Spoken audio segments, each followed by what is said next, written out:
To you one by one. Jamil Ahmed Khan Saab, Dr. Jamil Ahmed Khan Saab, who is a former ambassador and a foreign affairs analyst. Thank you very much, Dr. Saab, to have joined us after a bit of a hiatus, and also Dr. Niyaz Mirza, who is a political economist.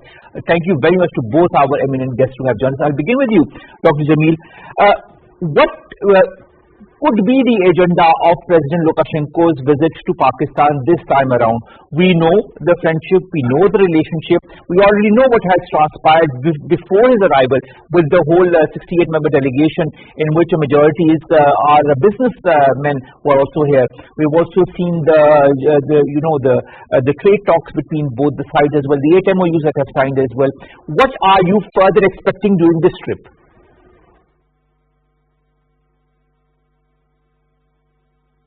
Dr. Jamil Ahmed Khan, this question is for you. They are trying to evolve a complete roadmap 2025 to 2027, and this is as a result of the JMC, that's the Joint Ministerial Committee meeting, 7th Joint Ministerial Committee meeting, in which all these policy decisions are taken, followed by a delegation visit in September, and then further followed by another very high-power delegation in October during the SCO meeting. And now, this succeeding visits are very high-power visits from Belarus. It is a demonstration of a very strong bilateral relation which is emerging. We've been having a bilateral relation since 1992, but now it's taking a new and a higher trajectory. We are at the multilateral platform, SCO member. Belarus is an SCO member, a new entrant, and Pakistan is already a member of the SCO.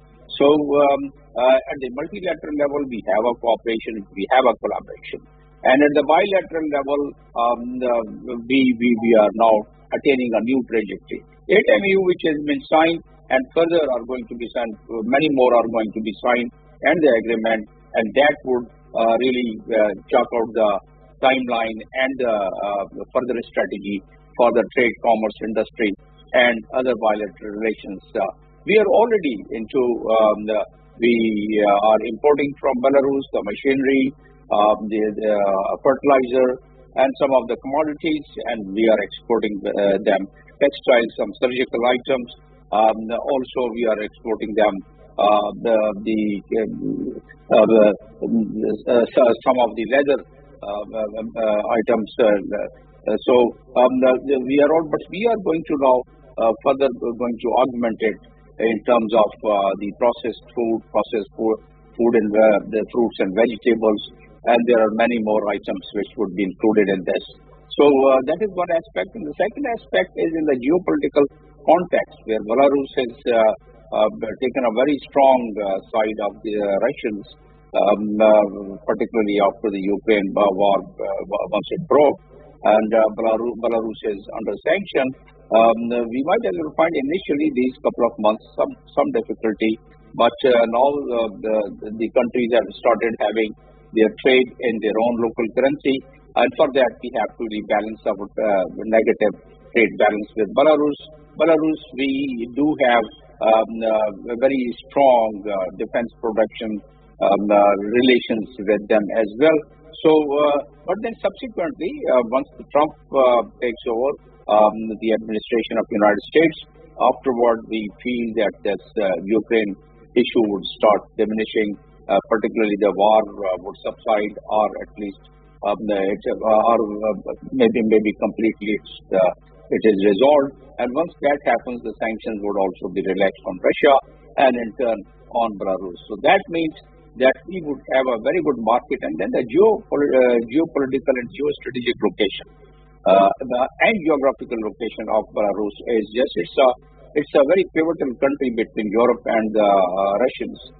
So Pakistan, once the road access is available, and they are, and once we have the direct our bilateral trade in many fields, then in that case the freight would also be curtailed. At the moment we have a very high freight because it goes through different channels, but now once we have direct trade with them, this is one of the most powerful delegation. Now the president has arrived a few moments, as you just informed, And it was yesterday once the delegation came, 68 members delegation, 43 members of the business community there, and our B2B meeting has taken place. So which means I'd like to revert the next question, of course, now to Niaz. And you were talking about B2B meetings, Dr. Jamil. Niaz, B2B meetings have happened. There are so many places in Pakistan. Dr. Jamil, coming to you, the avenues of cooperation is what Niaz was talking about. Dr. Jamil, I'd like to understand, when you talk of avenues of cooperation, I'd like to highlight two: justice and climate change, because the meetings have happened in the area of climate change between, of course, Rumina Khurshid Alam and the Minister for Natural Resources and Environmental Protection from Belarus, as well as here in the judicial Sarada, and of course the Belarusian Minister for Justice as well. Do you think these are avenues that could be strengthened, and maybe both the countries could learn from each other's experiences in these fields? Yeah. Belarus is quite advanced in technology, and we are already, even with this delegation, we are having discussion on the electric vehicle, green energy.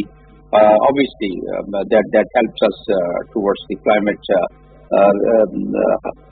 friendly products which one could produce. Yes, that is one aspect. But overall, if we see that because of the technology and because of the advancement for what they have, in fact, even our defense production, they've been really of a great assistance to us, and we have a very, very strong bilateral relation with them. And basically because of the technology, some of our products which we are introducing in various shows, including the ideas which just happened a couple of days ago, we had certain components which certain piece of equipment which was basically based on the technology of Belarus. So yes, and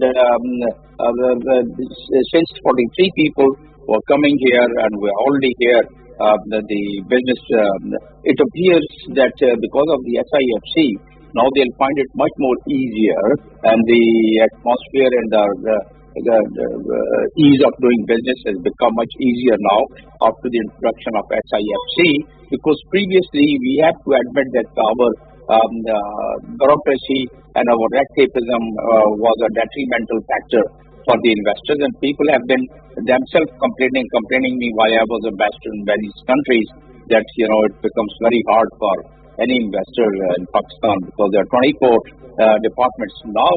After the introduction of SIFC, that very impediment has now been removed.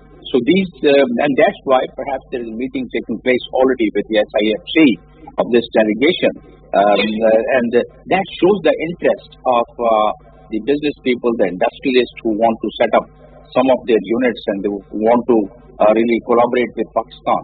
So that way, I think we can make the best use of this occasion. And this basically, as I said, this is a roadmap which we are drawing from until 2027, and obviously after that it would take and it would gain a new trajectory. So that in the backdrop of the fact that the entire economy and so many things are happening in this region, particularly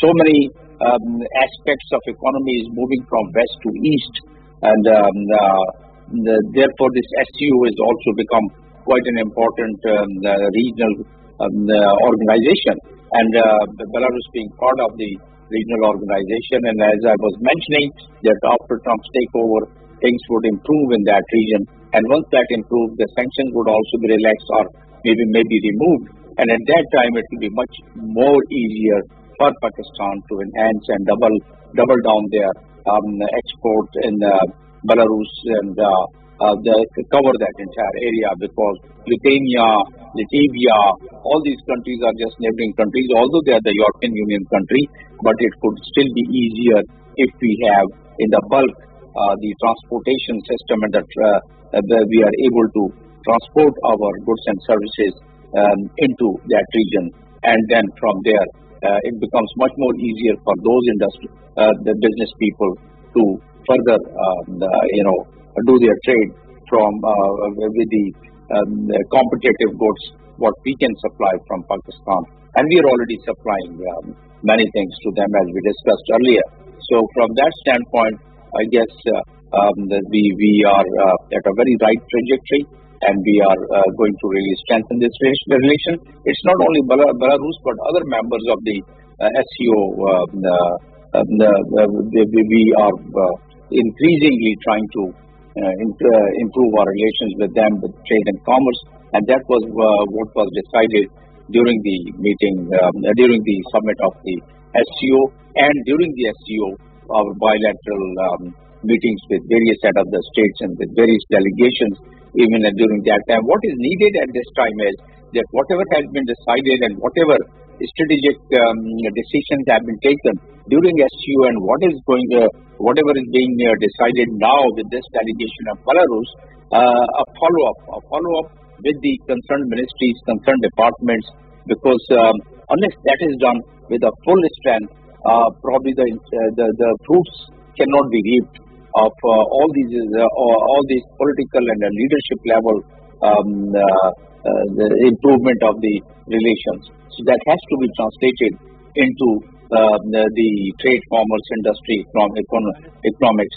So only then we'll be able to perhaps be in a position to say that yes, we have made the difference. Right now with Belarus we have a trade deficit, but that's basically because of the machinery and because of the equipment which we are buying from them.